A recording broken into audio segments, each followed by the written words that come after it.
guys, good morning and good afternoon. It's me, Jeanette's Lifestyle again, and welcome back to my channel.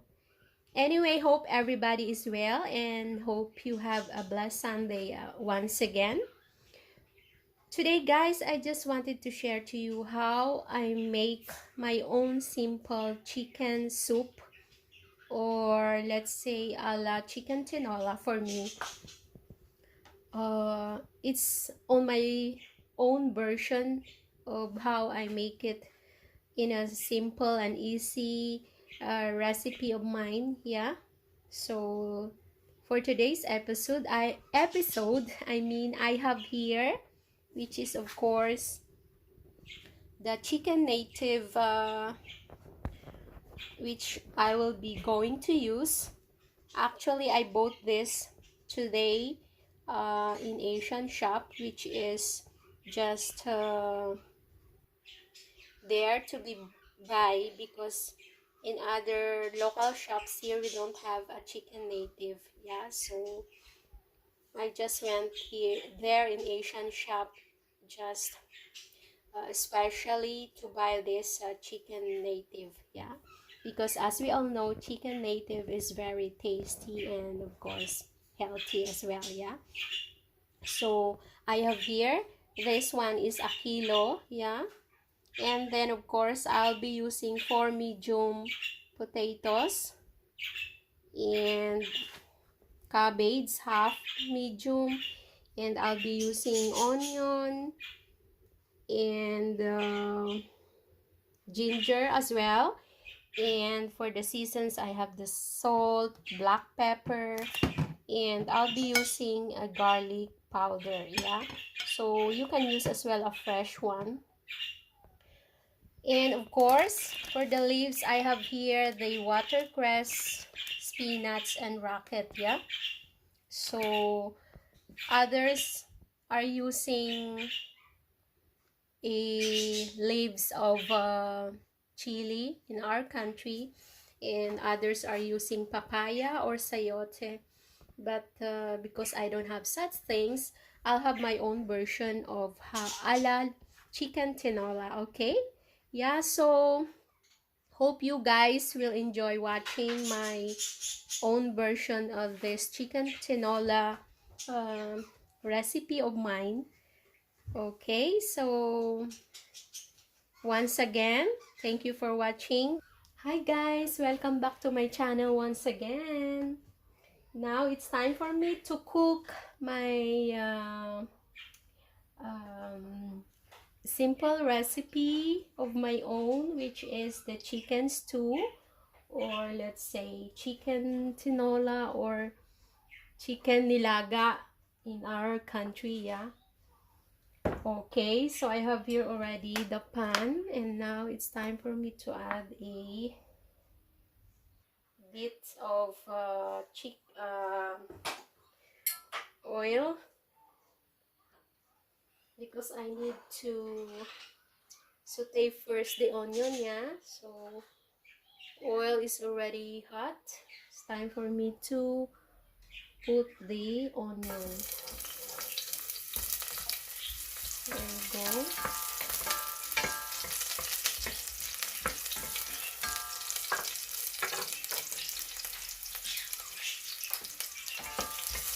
So just saute it until it's crystal, or if you like light brown.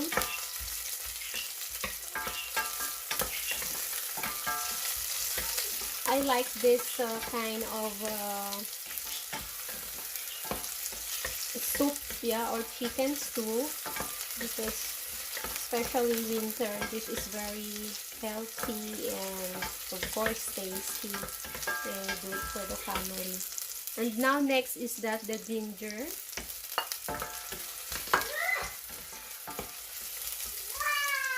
And then time for me to add the chicken. There you go.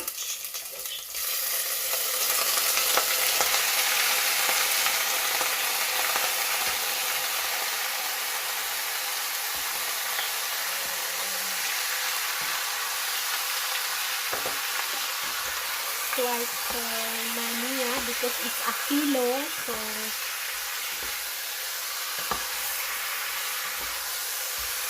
and stir it.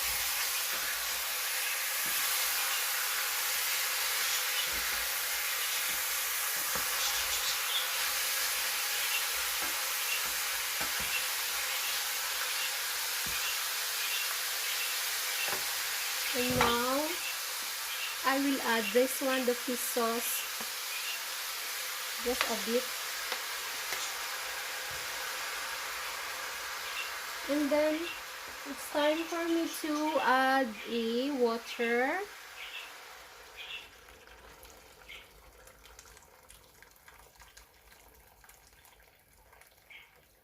Okay. And then of course, I'm already adding the seasons, which is the salt and the black pepper as well. And the last one is I am adding a garlic powder. Just a bit, okay? And now it's time for us to, for me to boil it until it's tender, yeah, or become soft, okay? Yeah, so there you go. So because this is a chicken native, it takes time, yeah, to make it soft or tender, yeah. So I guess it takes 30 minutes or 45 minutes. We'll see, yeah. So please stay tuned. Hi guys, welcome back once again. Okay, let us check now. So after 1.5 hours, the chicken is already soft, and now it's time for me to add the potato. Yeah, as we all know that chicken native or native chicken takes time to cook, yeah. So it's a matter of we're boiling it in a slow cook or slow fire. Yeah, so this one, and I'll already add as well the cabbage.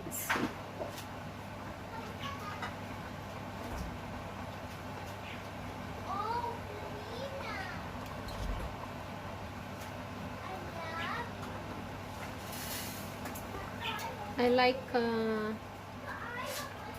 many vegetables, so I am putting half medium of the cabbage, okay? There we go. So cover it again and simmer like 7 or 10 minutes until the potato and cabbage are get tender, okay? So please stay tuned. Okay guys, welcome back. There you go. After 10 minutes, the potato and the cabbage are already tender, and now it's time for me to add the watercress and spinach, yeah. Okay, just a minute and it's done. Yeah, just let it simmer this, yeah. Okay. I like putting this watercress or spinach in a soup, yeah, whatever kind of soup it is, because it's very healthy. Okay, yeah, let it simmer and it's done. Yeah, so thank you for watching. Hello, welcome back once again, and this is already my finished menu, which is the chicken stew, or we call it chicken nilaga in our country, or chicken tinola, yeah, something like that. Yes, so this is very good, especially during winter, cold weather, and of course very tasty and healthy. Yeah, so there you go. Hope you guys enjoyed watching my new version of my own chicken stew. And once again, thank you for watching. And if you are still new to my channel, please hit like, subscribe, and share, and comment as well. And please don't forget to hit the notification button for you to be more updated for my new videos to come. Okay, so once again, thank you for watching and have a nice day. And it's time for me now to say bye for now.